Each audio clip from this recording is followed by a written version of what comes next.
할렐루야. 거룩하고 복된 주일입니다. 하나님의 은혜 가운데 우리가 비대면으로 온라인으로 이 시간 예배를 드리지만은 여러분 마음에 하나님 앞에 내가 있다라는 마음으로 예배에 임해 주시기를 주님의 이름으로 부탁을 드립니다. 혹시라도 하나님께 예배 드리는 지금 나의 몸가짐이 흐트러져 있다든지 아직도 잠옷 차림이라든지 그렇다면 여러분 잠깐 빨리 몸가짐을 바로 하셔서 하나님 앞에 온전한 모습으로 이 시간 예배드리기를 원합니다. 우리 가족들끼리 같이 인사 한번 하도록 하겠습니다. 주님의 이름으로 사랑합니다. 주님의 이름으로 사랑합니다. 축복하면서 이 시간 찬송가 22장 찬양하면서 예배로 나아가겠습니다.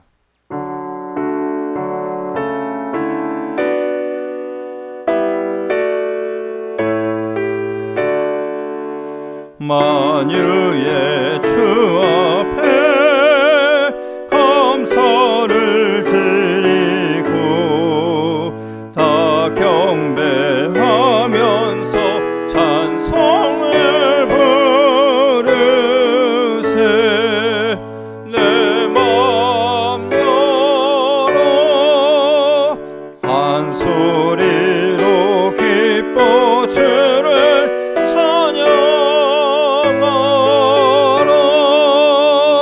영원한 그 나라 주 다스리시니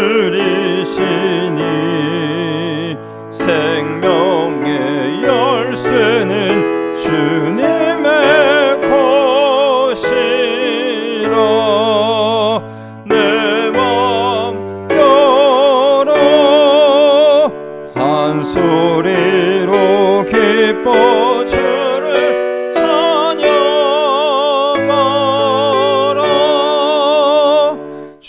죄짐을 벗으며 주 앞에 가리니 마음에 영원한 기쁨이 넘친다.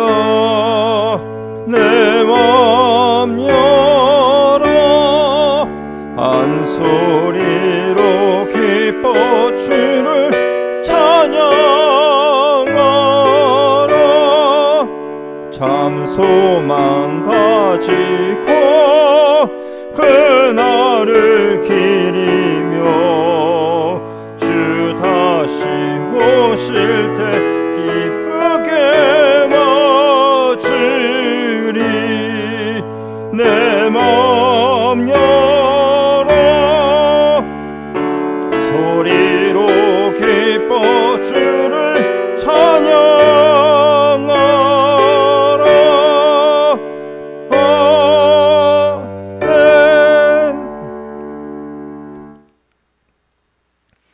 함께 교독문 39번 교독하시겠습니다. 39번입니다. 오라 우리가 여호와께 노래하며 우리의 구원의 반석을 향하여 즐거이 외치자. 우리가 감사함으로 그 앞에 나아가며 시를 지어 즐거이 그를 노래하자. 여호와는 크신 하나님이시요 모든 신들보다 크신 왕이시기 때문이로다.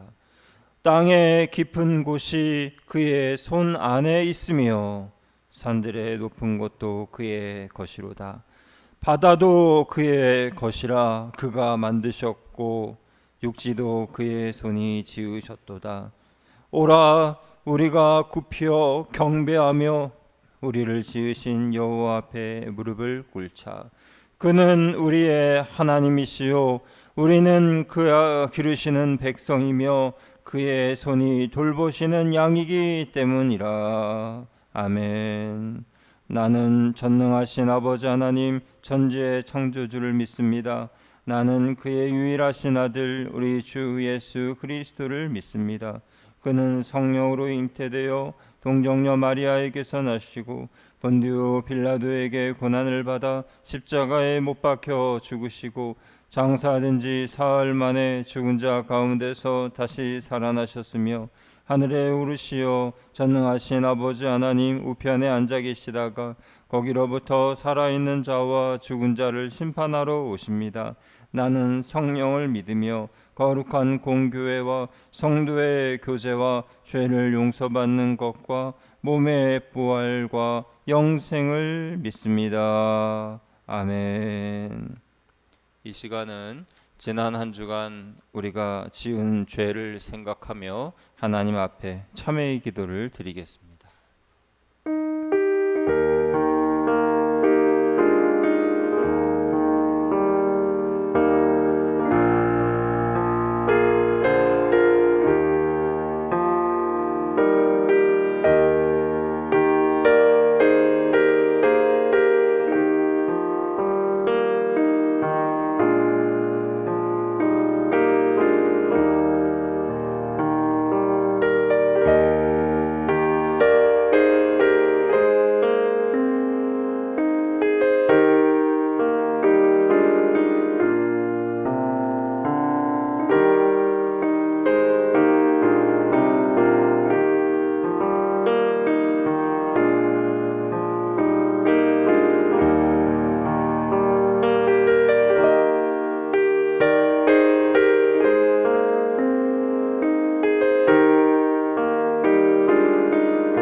여호와께서 말씀하시되 오라 우리가 서로 변론하자.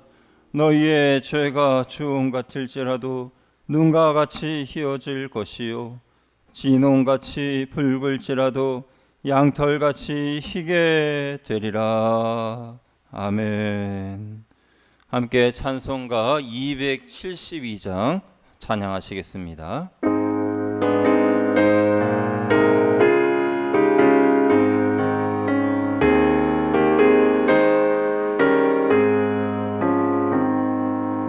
고통의 멍에 벗으려고 예수께로 나갑니다. 자유와 기쁨 베푸시는 주께로 갑니다. 병든 내 몸이 튼튼하고 빈궁한 삶이 부해지며 죄악을 벗어버리려고 주께로 갑니다. 낭패와 실망 당한 뒤에 예수께로 나갑니다. 십자가 은혜 받으려고 주께로 갑니다. 슬프던 마음 위로받고 인생의 풍파 잔잔하며 영광의 찬송 부르려고 주께로 갑니다. 교만한 마음을 내버리고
영광의 주를 배우려고 주께로 갑니다.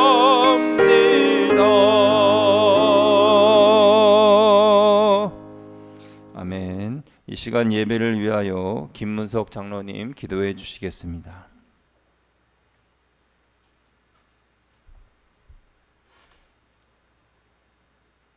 우리의 힘과 능력이 되시는 여호와 하나님, 감사와 존귀와 영광을 돌려드립니다.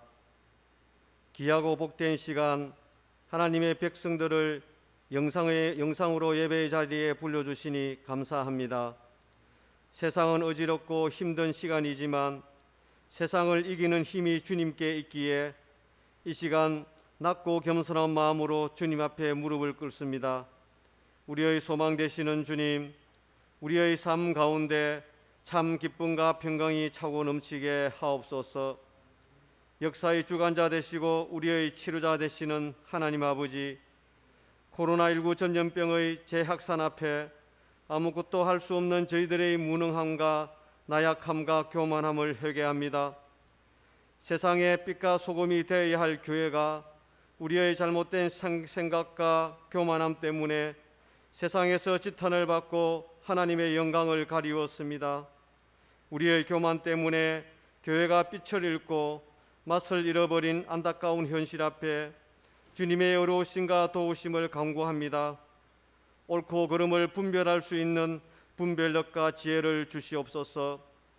폭염이 계속되는 날씨 가운데 코로나19 전염병의 종식을 위해 일선에서 수고하시는 의료진과 방역 담당자들에게 지혜를 주시고 지치지 않는 힘과 용기를 더하여 주셔서 치료 백신이 하루속히 개발되어 전염병이 이 땅에서 소멸되도록 도와주옵소서.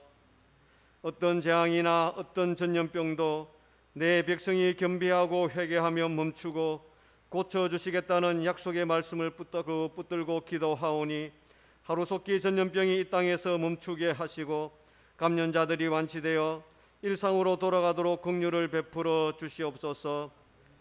전염병으로 인하여 교회와 성도들이 어려움을 당하지 않도록 눈동자같이 지켜 보호하여 주시고 고난의 밤에 있는 자들을 찾아오시사 위로하시고 힘과 용기를 주시옵소서.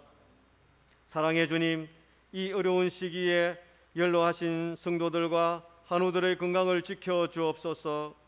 건강 때문에 힘들지 않도록 보혜사 성령께서 늘 동행하여 주셔서 영과 육이 지치지 않도록 힘주시고 은혜 베풀어 주옵소서.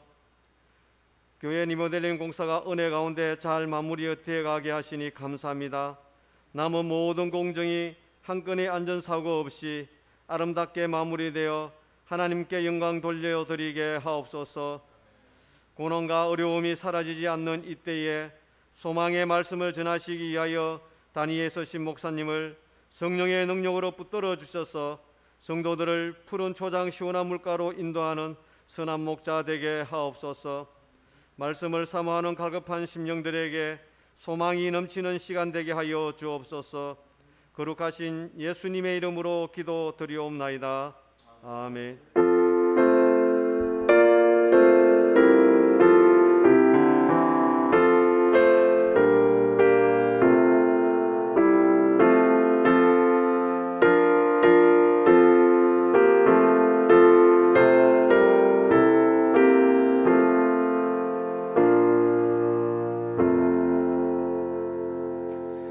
오늘 이 주일 아침에 하나님께서 우리에게 주신 말씀은 레위기 19장 1절과 2절 말씀입니다. 구약성경 174페이지 레위기 19장 1절 2절 말씀을 이제 봉독하도록 하겠습니다. 하나님의 말씀입니다. 여호와께서 모세에게 말씀하여 이르시되 너는 이스라엘 자손의 온 회중에게 말하여 이르라. 너희는 거룩하라. 이는 나 여호와 너희 하나님이 거룩함이니라. 아멘. 할렐루야. 오늘 주일 아침 우리에게 주신 하나님의 말씀의 제목은 거룩하신 하나님, 거룩한 성도라는 제목으로 하나님의 말씀을 나누도록 하겠습니다. 오늘 우리가 읽은 이 레위기의 말씀은 창세기와 출애굽기 다음에 세 번째로 나오는 말씀입니다. 여러분, 창세기의 내용은 어떤 내용이죠? 인류의 기원과 타락에 대한, 그래서 이스라엘의 나라가 시작된 그런 내용이 창세기라고 한다면, 출애굽기는 애굽에서 포로 생활하던 이스라엘 백성들이 그 애굽으로부터 출애굽하고 탈출하여서 새로운 역사를 써내려가는 그런 내용입니다. 그리고 레위기는 그 연장선상에서 하나님의 백성이 어떻게 하나님께 더 가까이 나아갈 수 있는지에 대한 그런 말씀을 우리에게 들려주십니다. 그래서 이 레위기는요, 구원받은 하나님의 성도들이 성화되어져 가는 방법을 잘 일러주는 책이라고 할 수가 있겠습니다. 그런데 이 레위기가 성도들에게 많은 오해를 받고 있습니다. 어떤 오해냐 하면, 레위기는 재미가 없다, 레위기는 졸리다, 레위기는 따분하다라는 그런 오해지요. 그런데 사실 성화에 대하여 관심이 많은, 거룩함에 대하여 관심이 있는 성도님들이라면 이 레위기야말로 너무 흥미진진한 그런 책이라고 할 수가 있겠습니다. 그런데도 많은 성도님들이 성경 통독을 결심하고 성경을 읽으실 때에 막히는 부분이 또한 레위기입니다. 말씀드린 것처럼 창세기는요, 아브라함의 이야기, 이삭의 이야기, 야곱의 이야기, 요셉의 이야기, 그런 사람들에 대한 이야기가 적혀 있어서 흥미롭고 재밌어요. 그러다가 출애굽기를 읽다 보면은 처음에는 이스라엘이 애굽에서 해방된 이야기가 쭉 나오다가 출애굽기 25장쯤 가면은 이제 성막에 대한 그런 말씀이 이어지는데, 그러면은 뭔가 좀 따분하고 지루해지고 그렇습니다. 그래도 억지로 참으면서 이 출애굽기를 잘 마치신 분들이 또 레위기로 이어져 읽게 되는데, 그러면 레위기는 더 지루한 이야기가 가득하기 때문에 성경책을 덮어버리는 그런 경우들이 종종 있죠. 번제, 속죄제, 속건제, 화목제, 소제, 화제, 온통 제사에 대한 이야기에다가 제사장들이 지켜야 할 이야기, 또 여러 가지 규례와 조항, 율법 등등 이런 내용들로 인하여서 성경 통독을 포기하게 되는 그런 부분이 바로 레위기라는 겁니다. 그런데 만약에 그 구절과 의미를 다 깨닫고 알게 된다면 오히려 흥미롭게 재미있게 레위기를 읽으실 수가 있다라는 거죠. 레위기를 읽는 성도의 자세를 한마디로 정해보자면 나도 거룩해져야겠다, 거룩해져야겠다. 그것이 레위기의 그런 정신이라고 할 수가 있겠습니다. 거룩해지기 위해서 하나님의 법을 알아야 하고, 거룩해지기 위해서 율법이 필요하고, 거룩해지기 위해서 하나님께 제사 드리는 방법에 대하여서 배워야 했습니다. 그런 내용을 기록한 것이 바로 레위기다라는 것입니다. 목사님이 갑자기 웬 레위기 말씀을 이렇게 하시나라고 여러분 생각할지 모르겠지만요, 거룩함에 대해서 우리가 한번 상고해 보자라는 뜻으로 오늘 본문 말씀을 정한 것입니다. 여러분, 우리가 거룩해지면요, 하나님께서 우리를 향하신 하나님의 마음을 돌이키실 것이고, 지금의 어떤 상태나 이런 현상이나 코로나 등의 이런 어려움도 하나님께서 극복할 수 있도록 하나님 은혜를 내려 주실 겁니다.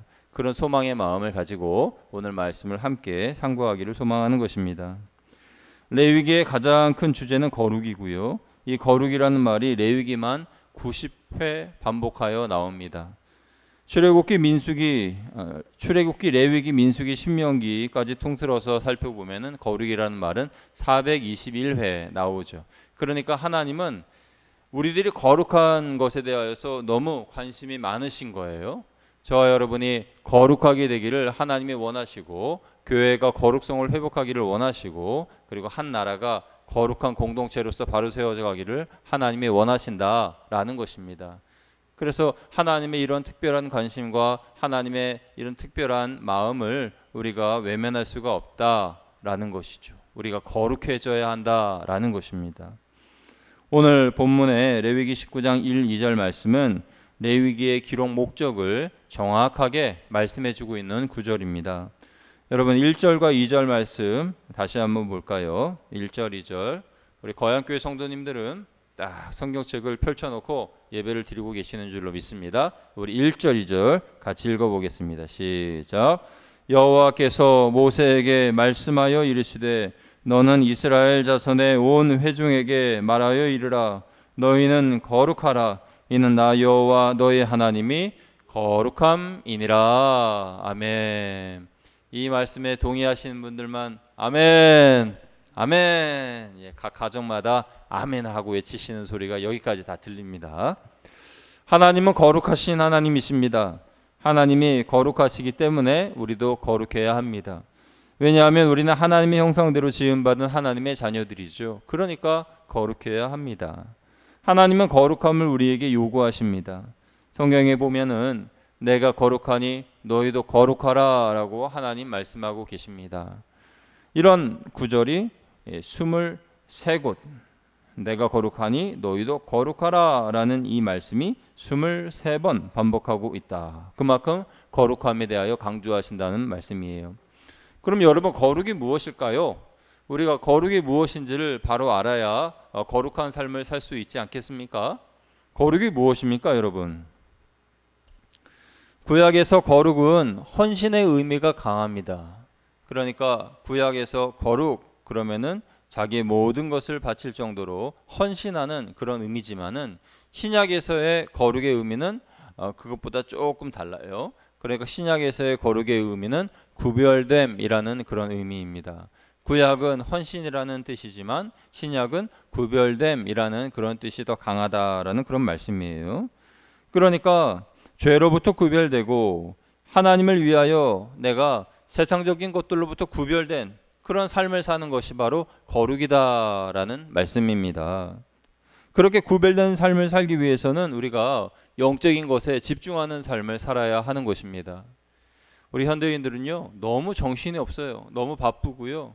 그리고 하는 일도 너무 많아가지고 이것저것 다 벌려놓다 보니까 그거 하나하나 다 취하여 하기가 너무 복잡하고 정신이 없어서, 그래서 거룩함을 좇아서 집중하는, 하나님께 집중하는 그런 삶을 살기가 매우 어렵습니다. 여러분, 이런 예화를 한번 들어보신 적이 있으신가요? 어떤 추장이 있었습니다. 아프리카 인디언 중에 존경과 신뢰를 받는 큰 부족을 이끄는 추장이 있었어요. 이 추장에게는 아들이 셋이 있었는데 추장이 나이가 들어서 늙어 이제 자기의 자리를 물려줄 때가 되었는데 이 어느 아들에게 자기의 자리를 물려줘야 될지 참 고민이에요. 다 장단점들이 있어서 말이죠. 그래서 결심했습니다. 새 아들을 데리고 사냥을 떠나자. 사냥을 떠나서 내 마음에 든 아들에게 내 자리를 물려줘야지라고 다 그런 마음을 가지고 다 데리고 사냥을 떠났어요. 그렇게 숲속의 깊은 곳에 들어가는데 추장이 보기에 저기 큰 나무에 독수리가 한 마리 앉아 있는 겁니다. 우리 아들들이 그 독수리를 보고 어떤 생각을 가지는지 궁금해서 물어봤습니다. 첫째에게. 첫째야, 저 앞에 뭐가 보이느냐? 라고 물었더니 그 첫째가 하는 말이 저 하늘에 구름이 떠다니고 그리고 여기는 경치가 참 좋네요. 이런 얘기를 하는 거예요. 아버지 마음에 안 들었습니다. 둘째한테 물어봤어요. 둘째야, 저 앞에 뭐가 보이느냐? 물어봤더니 둘째가 하는 말이 저기 큰 나무가 있고 새 한 마리가 앉아있는 것 같습니다. 역시 마음에 안 들었어요. 세 번째 아들한테 셋째야, 저 앞에 무엇이 보이느냐라고 물어보려고 했는데 셋째가 활쉬를 당겨가지고 그 독수리를 향해서 겨냥하고 있는 거예요. 네, 저는 저 앞에 있는 독수리의 심장이 보입니다. 그래? 그러면 쏴라. 그래서 그 독수리를 향하여서 그 셋째 아들이 활을 쏘아서 독수리를 탁 맞춰가지고 독수리를 떨어뜨렸다는 그런 예화예요. 여러분이 추장이라면 세 아들 중에서 누구에게 이 자신의 추장직을 물려주었겠습니까? 셋째에게 물려주었겠죠. 왜 그렇습니까? 사냥에 대한 집중력 그리고 부족을 이끌 만한 그런 능력이 그 셋째에게 보였기 때문이겠죠. 사냥을 간 사람들은 사냥에만 집중해야 하는 것입니다.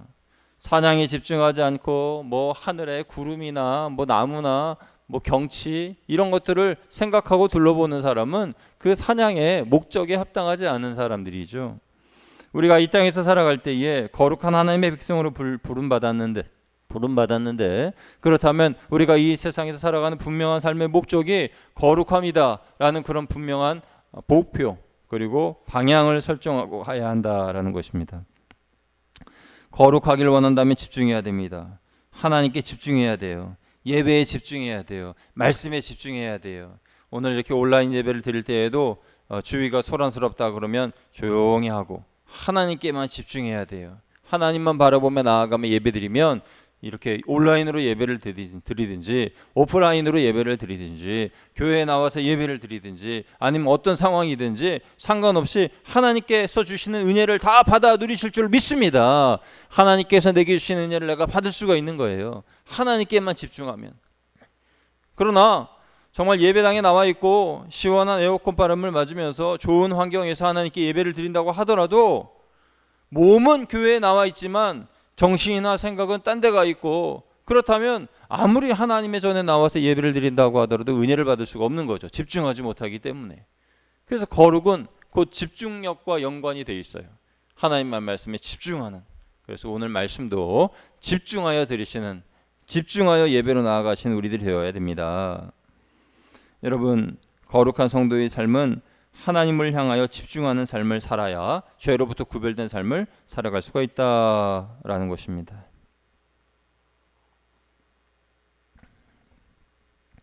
이 레위기는요, 크게 두 부분으로 나뉘어집니다.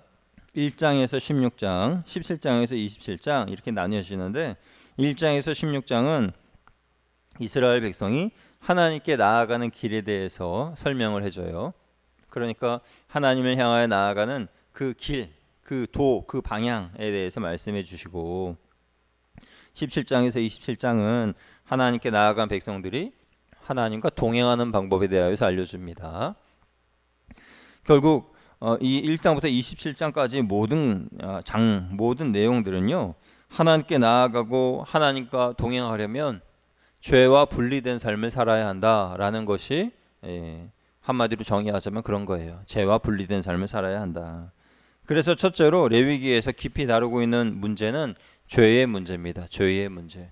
우리가 죄의 문제를 어떻게 다루느냐에 따라서 우리가 거룩한 삶을 살 수 있느냐 없느냐라는 그런 것이 결정이 됩니다. 죄는 하나님께 불순종하는 것이고 하나님의 말씀을 어기는 것입니다. 레위기는 하나님의 명령을 어기는 자, 불순종하는 자, 부정한 자는 그 백성 중에서 끊어지게 될 것이다 라고 경고하고 있습니다. 그런 말씀이 15번 반복하여 나오죠. 불순종하는 자는 그가 품은 죄 때문에 하나님과 하나님의 백성으로부터 분리되고 떨어져 나가게 됩니다. 그래서 반드시 죄의 문제는 해결되어져야 되는 부분이에요. 감추거나 숨기거나 한다고 해서 그것이 무마되고 없어지고 상관없어지는 것이 아니라 감추고 숨기면 그것이 내게 독이 되는 거죠. 여러분, 이것은 이스라엘 백성들만의 문제가 아니라 우리 모두의 문제예요.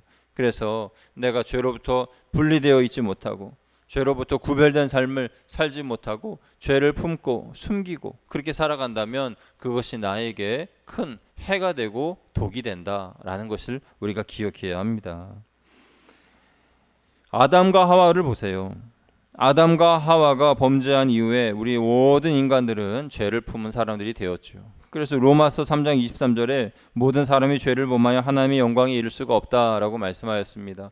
그러니까 이 태초의 아담 때부터 하나님께로 나아가고 싶어도 죄가 그 마음에 있기 때문에 하나님께로 나아갈 수가 없다라는 것입니다. 그래서 우리의 인생에 제일 먼저 해결되어져야 할, 선행되어져야 할 그런 그런 것은요, 다른 것이 아니라 죄의 문제가 해결되어져야 한다라는 것입니다. 그런데 죄인인 우리가 하나님의 영광에 이를 수 있는 방법이 없느냐? 아니요, 있다라는 거예요. 하나님의 영광에 이를 수 있는 방법이 있다. 그 방법이 뭐냐? 그것을 레위기가 가르쳐주고 있다라는 그런 말씀인 것입니다. 그 첫 번째 방법은 희생 제사를 드리는 거예요. 희생 제사를 하나님께 드릴 때, 요즘으로 말하면 하나님께 예배를 드리는 것이죠. 하나님께 예배를 드리면서 우리는 하나님 앞에 나아갈 수가 있는데, 하나님께 희생 제사를 드릴 때 하나님은 두 가지를 우리에게 요구하십니다. 희생 제사를 드리는 사람들, 예배자라고 제가 부르겠습니다. 그 예배자들에게 하나님께서 요구하시는 것이 두 가지가 있는데, 하나는 예물이고 하나는 제물이에요. 예물과 제물, 그게 무슨 차이가 있느냐? 하나님께 나아올 때 하나님은 빈손이 아닌 예물을 준비하여 나아오게 하셨습니다. 예물은 하나님께 바쳐지는 예배자의 마음입니다. 하나님은 빈손으로 나오지 말고 예물로 마음의 표를 다하라 말씀하셨는데요. 그 예물이요, 예수님 말씀하신 것처럼 하나님과 재물을 겸하여 섬길 수가 없기 때문에 재물에 종속되지 않으려면 매 예배 때마다 재물이 하나님의 것이며 하나님께로부터 나왔음을 끊임없이 고백하는 믿음의 행위, 그것이 하나님께 예물을 드리는 그런 행위입니다. 하나님께서 가난하셔서 예물을 달라고 하신 것이 아니라 그것으로 인하여 내가 물질로부터 자유롭게 되고 재물로부터 벗어나게 되는 그 종속관계로부터 끊어지고 재물을 다스리게 되는 그런 사람으로서 바뀌게 된다는 거죠. 그 예물은 예배자의 경제적인 능력에 따라서 다르게 드려질 수 있습니다. 하나님은 가난한 사람들을 배려해 주셨어요. 그래서 가난한 사람들은 소나 양으로 하나님께 드릴 수가 없기 때문에 산이나 집의 비둘기라든지 또는 그것조차 할 수 없는 그런 열악한 상황이라면, 육신의 연약함을 안고 있다면 빻은 곡식을 하나님께 바치게 하였습니다. 그게 예물이에요. 예수님께서 한 과부의 헌금하는 모습을 보시면서 그녀가 바친 2렙돈을 크게 칭찬하셨어요. 2렙돈. 그러니까 하나님께서는, 예수님께서는 그 헌금이나 예물의 액수를 말씀하신 것이 아니라 그 하나님 앞에 나오는 그 예물을 드리는 그 사람의 마음을 받으시는 것인데, 하나님 앞에 그런 마음을 가지고 우리가 나아가야 한다는 것이죠. 두 번째는요, 하나님 앞에 나아올 때에 희생제물을 가지고 나아오게 하십니다. 희생제물은 가축, 짐승을 말하는 것입니다. 그러니까 사람들은 번제를 드릴 때에 소나 양이나 염소 같은 소중한 가축을 희생제물로 하나님께 바칩니다. 형편이 되지 못한 사람들은 아까 말씀드린 것처럼 새를 잡아서 희생제물을 드린다든지, 몸이 불편하여 새를 잡지 못하는 분들은 곡식을 빻아서 볶은 곡식을 빻아서 드린다는 거예요. 곡식을 빻는 것은 내가 그렇게 곡식처럼 하나님 앞에 온전히 내 자아나 내 거짓됨이나 나의 부정한 것들이 다 빠져서, 곱게 빠져서 하나님께 드립니다, 이런 의식의 표예요. 그러니까 이렇게 하나님께 희생제물을 드립니다. 그런데 가장 중요한 것은 그렇게 예식을 하고 그런 어떤 퍼포먼스가 중요한 것이 아니라 예배자는 그 희생제사에 직접 참여해야 한다라는 것이에요. 가령 양을 번제의 제물로 드릴 때에 예배자가 양을 회막문의 제사장에게로 끌고 와서 그 양의 머리에 자신의 손을 얹습니다. 제사장이 그 양의 머리에 손을 얹고 그리고 그 양을 제물로 드린 사람의 머리에 손을 얹습니다. 그래서 이 사람의 죄가 양에게로 전가되도록 기도하는 그 기도의 예식이 있어요. 그렇게 기도하고 난 후에 이 사람의 죄가 이 양에게로 전가돼서 이 양을 죽이는 거예요. 그래서 하나님께 드리는 거죠. 그렇게 이 사람의 죄가 전가되어서 전가된 이 양을 하나님께 바치게 되는 겁니다. 소나 염소나 새나 그런 짐승들이 다 그렇게 죄를 전가하여서 하나님께 드리죠. 그런데 주경학자들의 연구 보고에 의하면은 짐승의 각을 뜨고 짐승의 내장을 꺼내 가지고 버리고 그런 것들이요, 제사장이 하는 것이 아니라 그렇게 하나님께 드리기로 한 그 죄를 전가한 그 사람이 그 일을 한다라는 그런 연구 보고예요. 그러니까 그 짐승을 잡아서 죽이고 각을 뜨고 껍질을 벗기고 내장을 이게 걷어들이고 그런 지저분한 일, 냄새나는 일, 더러운 일, 그런 일들을 하는 것이 그 죄를 전가한 그 사람이 한다는 것입니다. 이것이 왜 중요한 것이냐? 이것은 그렇게 죄를 전가한 사람이 나 이제 죄를 전가했습니다, 나 이제 책임 없어요, 이렇게만 끝나는 것이 아니라 그 짐승이 하나님께 바쳐져 올라가기까지 최선의 노력과 최선의 정성과 열심을 다한다는 거예요. 그러니까 생각해 보면 땀을요 막 뻘뻘 흘리면서, 그 일을 하는 것이 얼마나 힘든 일이겠어요. 땀을 뻘뻘 흘리면서 그렇게 해가지고 제사장에게 다 각을 뜨고 나누고 그리고 조각한 그러한 짐승의 고기를 이게 바치면 그 제사장이 그것을 번제단 위에 올려놓고 태우는 것이죠. 그러한 과정을 우리가 생각해 볼 수 있는 거예요. 그러니까 굳은 희생 제사의 일을 예배자가 직접 했다는 겁니다.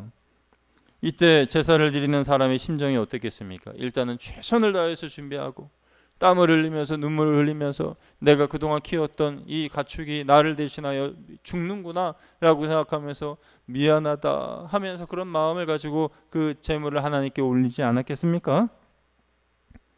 그때 그 예배자는 짐승의 죽음에 대한 고통과 두려움을 철저하게 느꼈을 겁니다. 그리고 자기를 대신해서 죽는 그 짐승에 대해서 미안하게 생각하고 다시는 내가 이와 같은 범죄를 짓지 말아야지라는 결심을 하게 된다는 것이죠.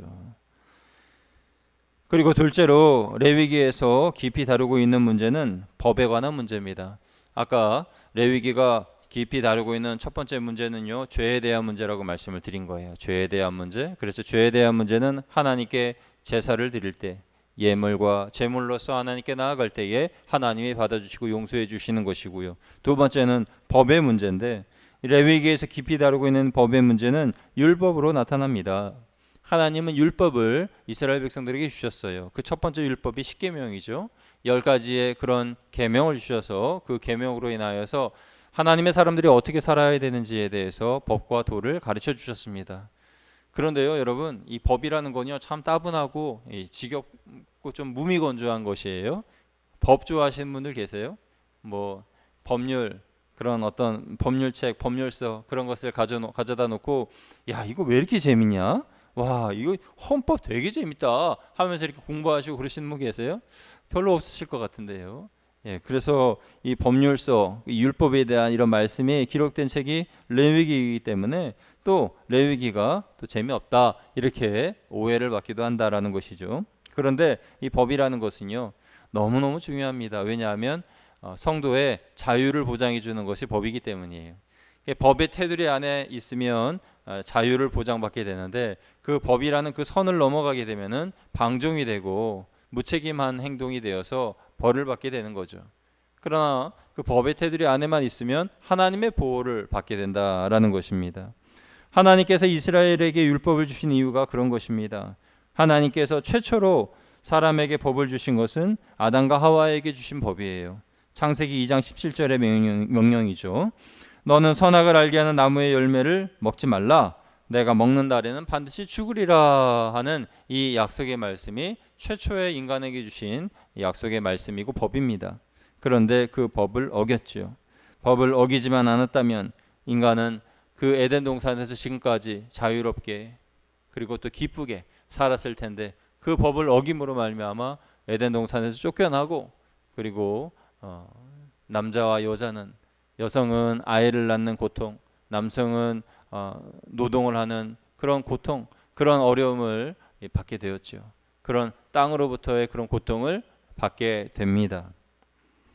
지금도 마찬가지입니다. 하나님께서 정해주신 법의 권위 아래에 있을 때에 사람들은 최대의 자유를 누리게 됩니다.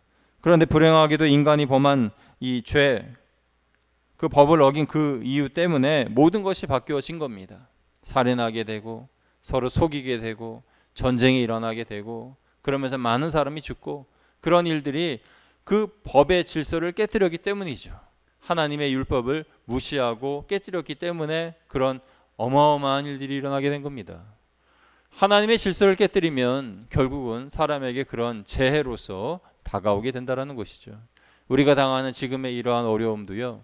하나님께서 정해주신 그 법의 선만 잘 지켰으면 이런 일이 이루어지진 않았을 거예요. 언제부턴가 사람들이 그 하나님이 정해주신 그 법을 깨뜨리면서 자연재해가 자꾸 반복하여서 일어나게 되고요. 그 자연재해가 뭐 몇백 년 만에 또는 100년 만에 한번 이렇게 올까 말까 하는 그런 일들이 매년마다 이렇게 찾아오게 되고 그런 일들을 반복하는 일이 다 그런 하나님이 정해주신 그 법을 깨뜨렸기 때문인 것입니다. 참으로 안타깝게 그지없는 일입니다. 에덴 동산에서는 위험할 일이 없었는데 그 하나님께서 선악을 알게 하는 나무의 실과를 먹지 말라 그 한 법만 지키면은 모든 것이 다 행복했는데 그거를 지키지 못해서 그들은 에덴 동산에 쫓겨나게 되고 인간의 저주와 삶의 모든 문제가 그 사람들의 마음에 들어오게 되었고 그로 인하여 괴로움을 당하게 된 것이 그때부터 지금까지의 역사의 반복이라는 것입니다. 하나님의 율법, 하나님의 법은 우리가 잘 지켜야 돼요. 시편 기자의 고백처럼요. 하나님의 율법을 즐거워하고 그 율법을 주야로 묵상하는 그런 사람들이 되어야 한다라는 것입니다. 그리고 그 율법은 순종하는 마음으로, 기뻐하는 마음으로, 감사한 마음으로 그것을 받아들여야지, 의무감으로 억지로 그 일을 감당하려면 결국은 지키지도 못하고 감당하지 못하는 큰 무거운 짐이 된다라는 것입니다. 여러분, 우리 거양교회 모든 성도님들은 하나님의 이 율법의 말씀을 마음으로, 힘으로 열심히 지키셔서 하나님이 정해주신 법의 테두리 안에서 하나님의 자유를 마음껏 누리시는 여러분 되시기를 축원드립니다. 그것이 레위기의 두 번째 정신이다라는 것이에요. 다시 복습해 볼까요? 레위기의 첫 번째 주요점, 주안점은 뭐라 그랬어요? 그것은 죄로부터 구별된 거룩한 삶. 두 번째는 하나님의 율법, 하나님의 법을 잘 지킴으로 말미암아 하나님께서 주시는 자유를 누리는 것. 그것이 두 번째 레위기의 강조점이고요. 세 번째 레위기가 깊이 강조하는 내용은 피가 곧 생명이다라는 것입니다. 피가 곧 생명이다. 레위기 17장 11절 말씀을 보면 제가 읽어보겠습니다. 육체의 생명은 피에 있음이라. 내가 이 피를 너희에게 주어 제단에 뿌려 너희의 생명을 위하여 속죄하게 하였나니 생명이 피에 있으므로 피가 죄에 속하느니라. 여러분 앞에 성경책 있으시죠? 잠깐 다시 한번 성경을 찾아보세요.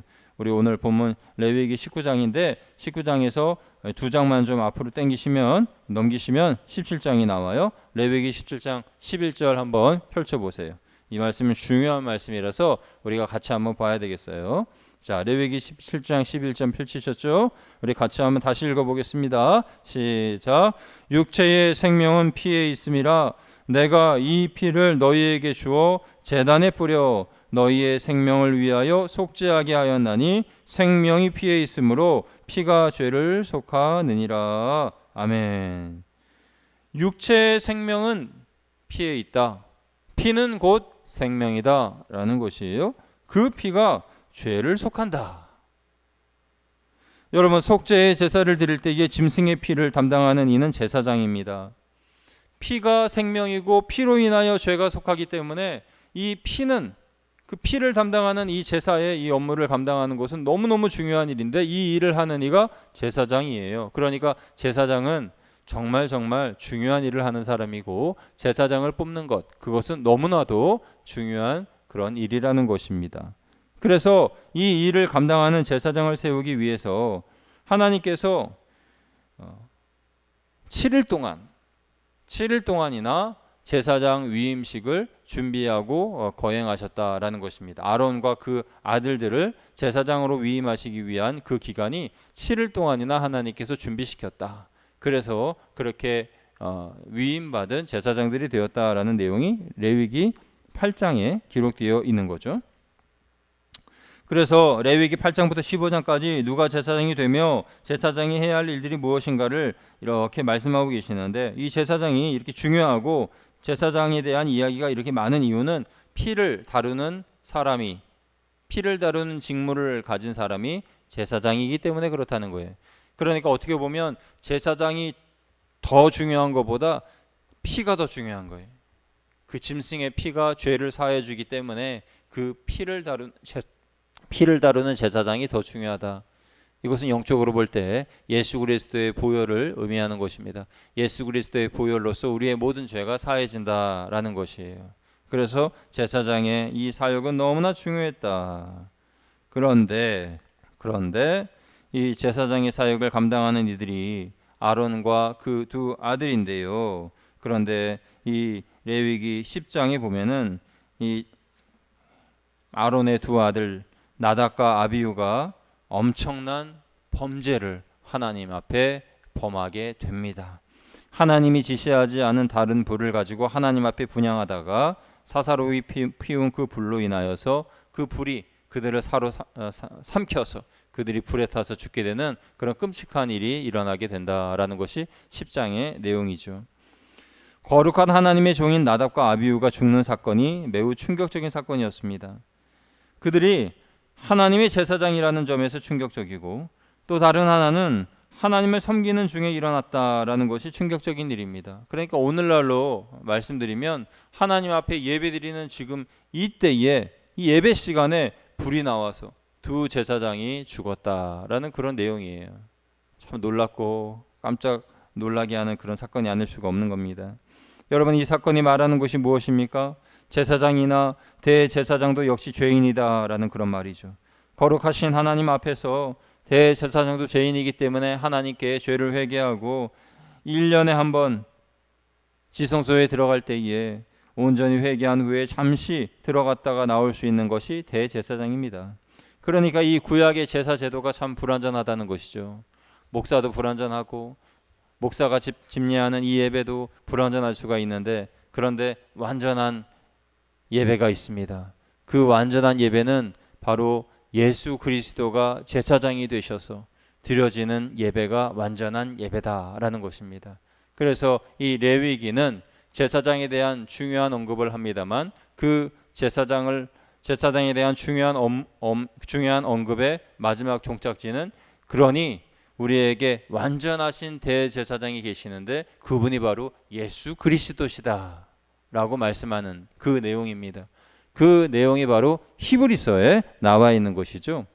신약의 히브리서에 완전한 대제사장이신 예수 그리스도, 그 예수 그리스도께서 완전한 희생제물이 되시고 완전한 예배를 인도하여 주신다. 그래서 예수 그리스도를 말미암아 예배 드릴 때에 우리의 예배는 완전한 예배가 될 수 있고 하나님이 기뻐하시는 예배가 될 수 있다라는 그런 말씀인 것입니다.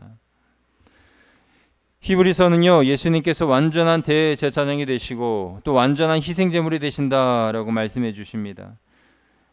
하나님의 사람, 하나님께 세우신 제사장, 불완하고 완전하지 못할 수 있습니다. 그러나 하나님께서 예수 그리스도를 통하여서, 완전하신 예수 그리스도를 통하여서 우리가 예배 드릴 때에 그 예수 그리스도를 통하여서 우리는 완전한 희생제물 되신 예수님을 통하여서 우리는 유혹과 시험을 이길 수 있고 죄를 이길 수 있고 하나님 앞에 온전히 나아갈 수가 있다라는 것입니다. 예수님의 보혈로 새로운 생명을 우리가 얻게 되었다라는 그런 말씀인 것이죠. 예수님은 인간이 지은 이 세상의 장막에 들어가지 않으시고 하늘 성소에 들어가셨습니다. 예수님은 짐승의 피를 가지고 하늘 성소에 들어가신 것이 아니라 예수님 자신의 피를 흘리시고 죽으시고 사흘 만에 부활하심으로 말미암아 하늘 성소에 들어가셨습니다. 그 예수님의 발걸음을 뒤쫓아가는 모든 사람들은 다 하늘 성소에 들어갈 수가 있습니다. 우리도 하늘 성소에 들어갈 수가 있게 되었다라는 말이에요. 성경은 피가 곧 생명이다라고 말씀합니다. 예수님의 피가 곧 생명입니다. 그래서 세상에서 가장 위대한 헌혈자가 바로 하나님의 아들 예수 그리스도라는 거예요. 예수님께서 자신의 피를 우리에게 나눠주심으로 말미암아 그 피를 공급받은 우리들도 예수님의 보혈의 능력으로 이 세상을 이기고 어둠의 권세를 이기고 모든 질병도 이기고 하나님의 은혜로 저 하늘 성소에 들어갈 수가 있을 자격을 얻었다라는 그런 말씀인 것입니다.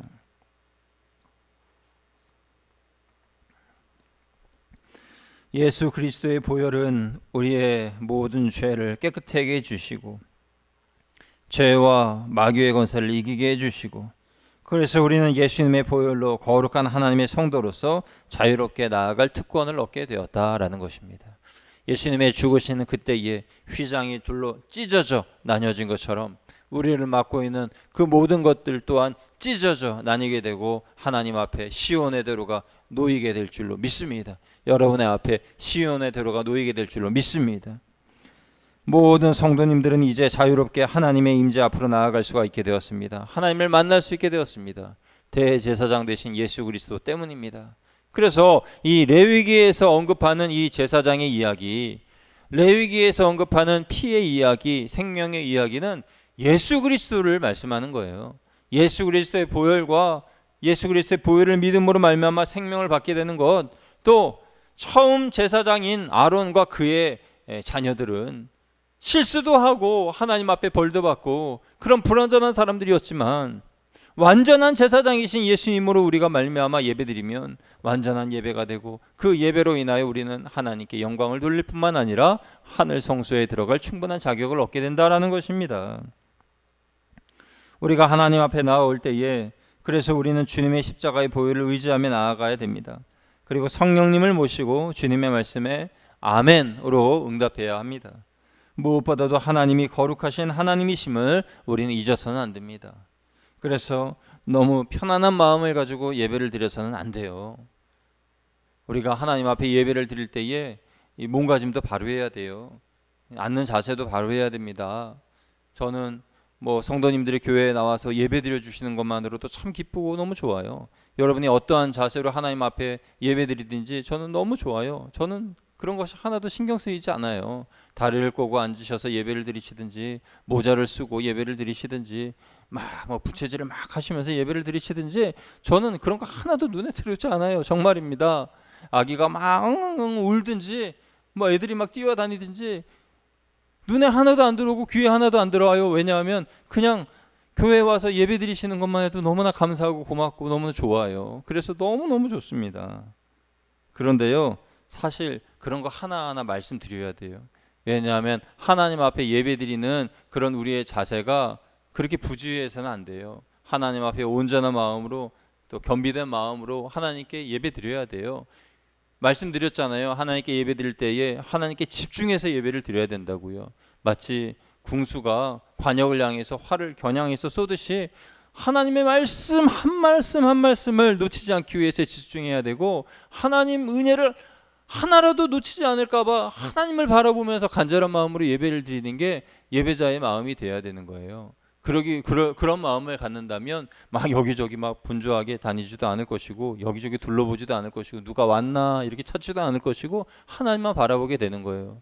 제가 마음이 약해서 그런 거 말씀을 잘 못 드려요.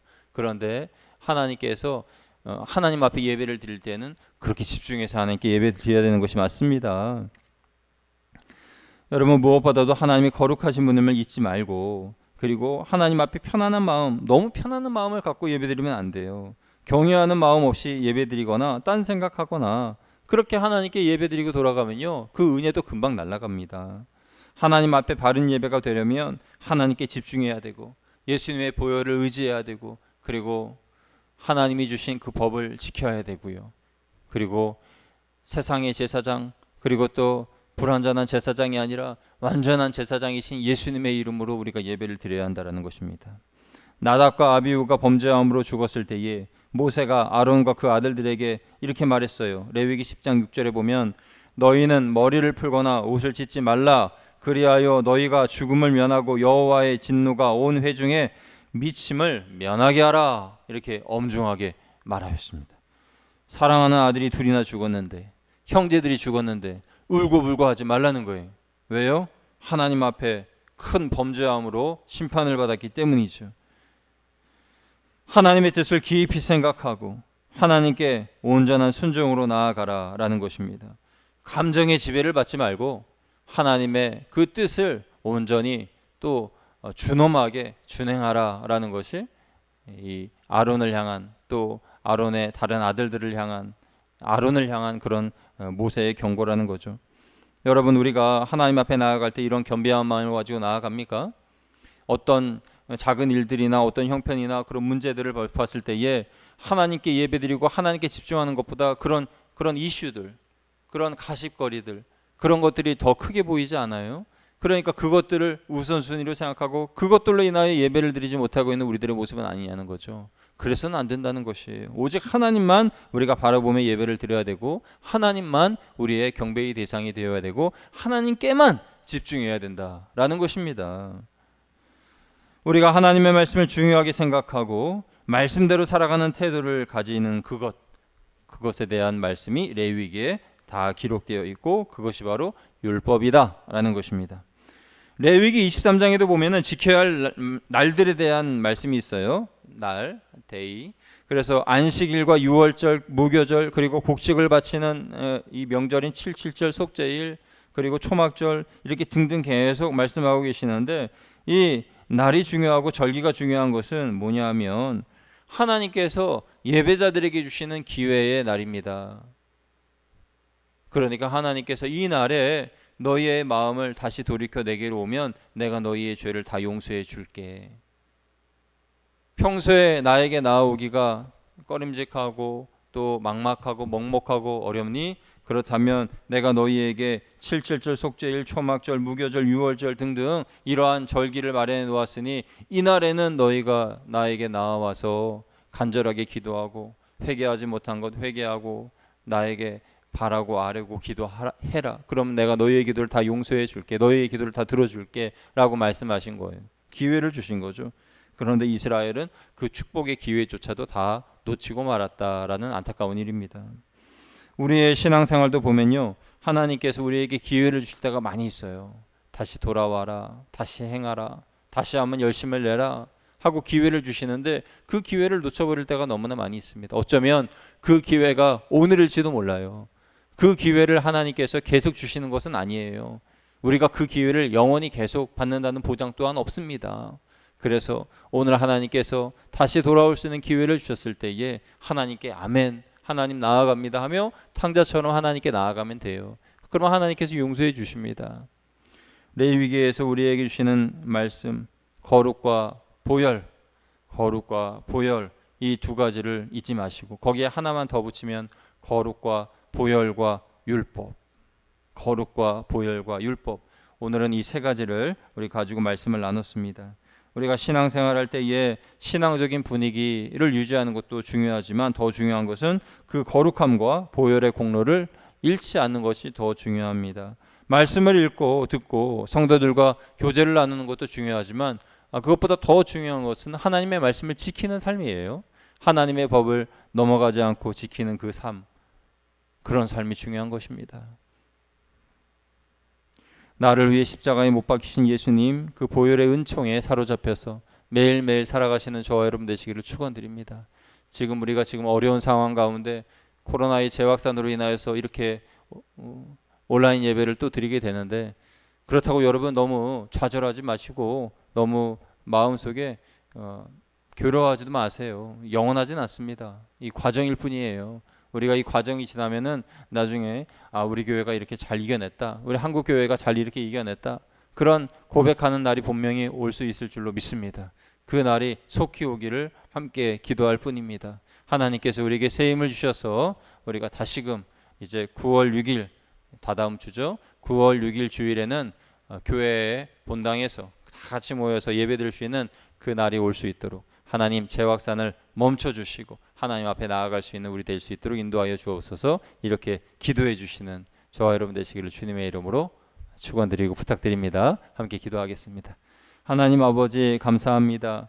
레위기 말씀을 통하여서 피는 곧 생명, 예수 그리스도의 보혈은 우리의 영원한 생명이 되심을 우리가 알게 되고, 또 하나님의 이 율법의 말씀을 지킴으로 하나님께서 주시는 자유를 누릴 수 있음을 또한 깨닫게 되고, 하나님 또한 하나님께서 우리 교회를 통하여서 행하기를 원하시는 그 은혜의 모든 일들을 우리가 거룩을 통하여서 감당할 수 있도록 주께서 거룩하시니 우리도 거룩할 수 있도록 인도하여 주옵소서. 그래서 하나님이 기뻐하시는 온전한 하나님의 백성이 될 수 있도록 주여 인도하여 주옵소서. 감사드리며 우리 구주 예수 그리스도의 이름으로 기도드리옵나이다. 아멘. 함께 찬송가 288장 찬양하겠습니다.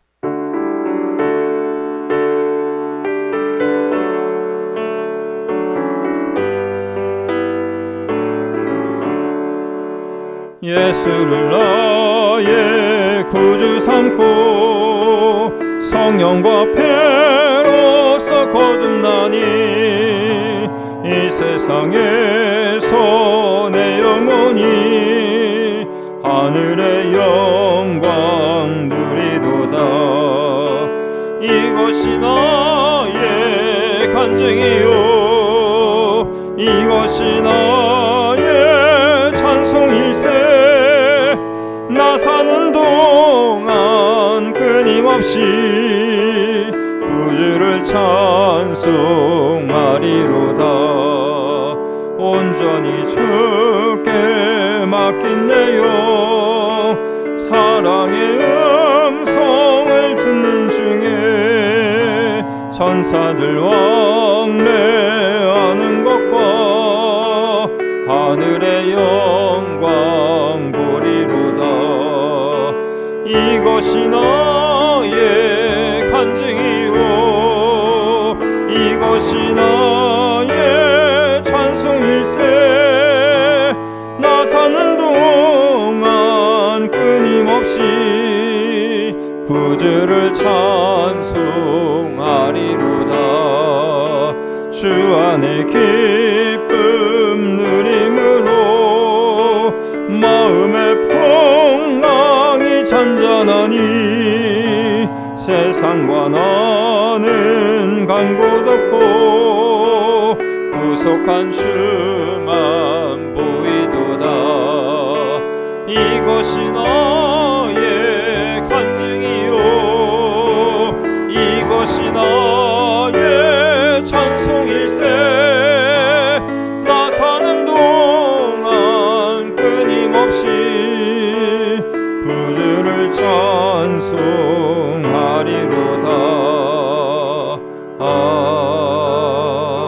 아멘. 아멘. 교회 소식 전하겠습니다. 여러분 오늘 가정에서 영상으로 예배를 드렸는데요.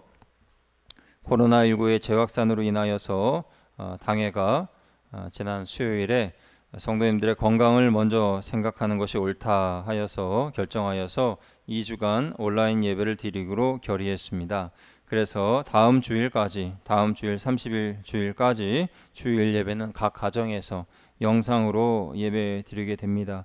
그래서 바라기는 9월 첫 주, 그러니까 9월 6일부터는 본당에서 다시 1부와 2부로 예배 드리기를 소망하는데 코로나19가 더 확산되지 않으면 그렇게 예배 드릴 수 있겠죠.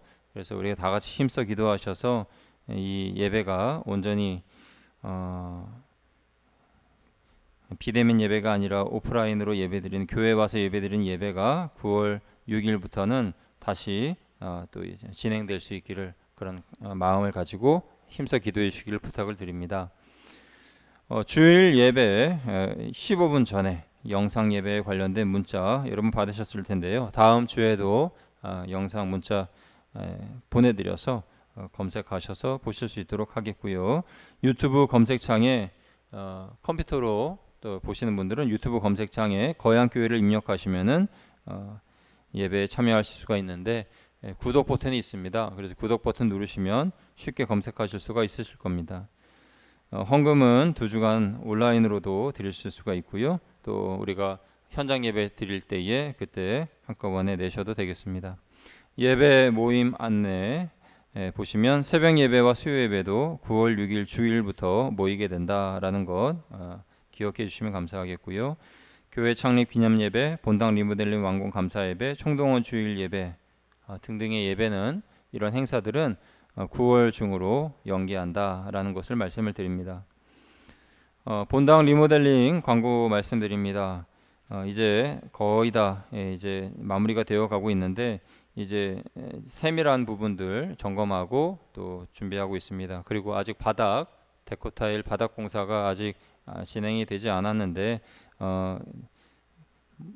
넉넉하게 잡아서 8월 29일이면 다 끝나리라 생각됩니다. 지난 주간의 공사 내역을 살펴보면 출입문 교체했고요. 3, 4층 화장실과 수유실, 잠옷실, 또 전기 작업, 음향, 영상, 선 작업, 본당 강단 확장 보수 이렇게 했고요. 일부 바닥 데코 타일 작업하였습니다. 그래서 이제 30일 돌아오는 30일 주일에는 그 다음 주 9월 6일 날 교회에서 예배를 드릴 수 있다는 가정하에 대청소를 해야 되는데요. 한번 우리 성도님들이 나오셔서 청소를 좀 해주시면 감사하겠습니다. 그래서 이날 30일은 가정에서 예배를 온라인으로 드리시기 때문에 집에서 예배 드리시고 식사를 하신 후에 성교회 중심으로 교회에서 모여서 오후 2시 대청소를 실시하면 좋겠다 하는 생각이 듭니다. 그래서 오실 때 편한 복장으로 갈아입고 오셔서 청소해 주시고요. 청소 구역은 추후에 정해드리겠습니다. 목회 권면 보시면 부산시의 사회적 거리두기 2단계 격상에 따른 방역 지침 잘 준수해 주시기를 바랍니다. 우리 교회는 이 방역 지침을 잘 준수하고 있습니다. 너무너무 감사하고 고맙습니다. 또 해외 휴가를 다녀오시거나 다중집회에 참석하신 분이 계시다면 혹시 코로나19 의심 증상이 있으신 분들은 반드시 검사를 받아주시고 결과가 나올 때까지 자가격리도 해주시기를 부탁을 드립니다. 어려운 시기일수록 서로를 위한 기도와 또 전화신방 부탁을 드리고요. 격려해 주시는 것 잊지 마시고요. 구역에 급한 일이 생기면 교회에 바로바로 알려주시기를 바랍니다. 나머지는 여러분 주보를 참고해 주시면 감사하겠고, 우리 이제 다 같이 파송 찬양하시며 예배를 마치도록 하겠습니다.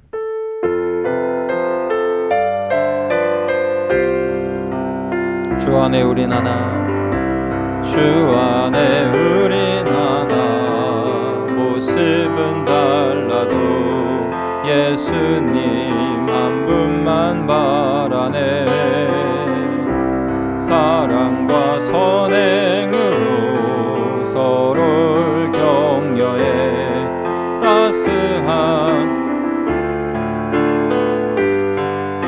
주님 우리 안에 함께 하시니, 형제자매의 기쁨과 슬픔 느끼네. 내 안에 있는 주님 모습 보네. 주님 기뻐하시네.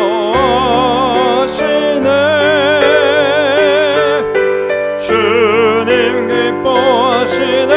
주님 우리를 통해 계획하시는 부족한 입술로 찬양하게 하시네. 주님 우리를 통해 계획하시네. 너를 통해 하실 일 기대. 우리 두 손을 높이 들고 주님 우리를 통해 계획하시니, 부족한 입술로 찬양하게 하시니. 주님 우리를 통해 계획하시니, 너를 통해 하실 일 기대. 나를 통해 하실 일 기대. 나를 통해 하실 일 기대. 우리를 통해 하실 일, 우리를 통해 하실 일 기대해.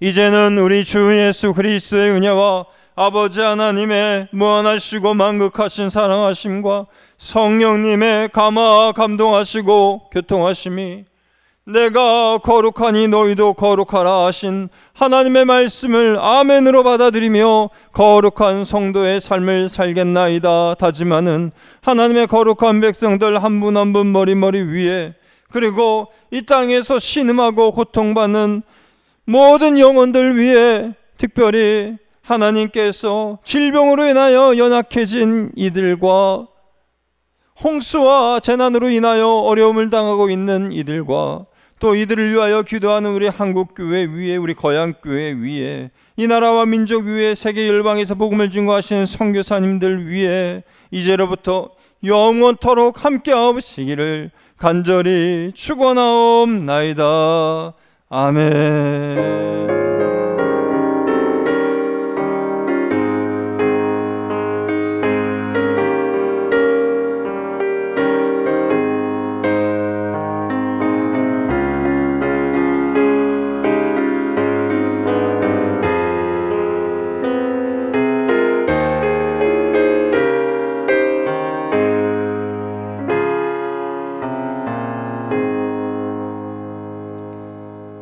할렐루야. 예배를 마쳤습니다. 다음 주 한 번 더 온라인으로 예배드리고, 그 다음 주에는 본당에서 예배드리기를 소망합니다. 우리 가족들에게 한 번 더 사랑합니다 하고 얘기하면서 예배 마치겠습니다. 사랑합니다. 축복합니다. 할렐루야. 한 주간 평안하세요.